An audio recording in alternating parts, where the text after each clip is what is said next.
তোমরা মৌলবাদ উৎখাত করবার বাংলার 12 কোটি মানুষ বসে বসে আঙ্গুল চষবে, এত সহজ নয়।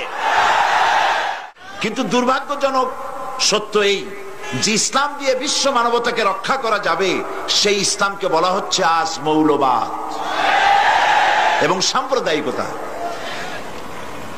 এক শ্রেণীর পরগাছা বুদ্ধিজীবী, কবি, সাহিত্যিক ও মুনাফিকদের আচরণে আজ ইসলাম নিজের ঘরেই পরবাসী হয়ে আছে।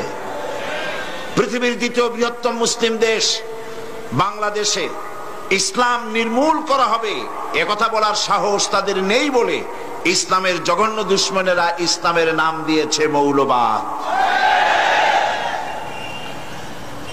সুতরাং তারা মৌলবাদ উৎখাতের নাম করে মূলত ইসলামকে নির্মূল করার ষড়যন্ত্রকে পাকাপোক্ত করেছে।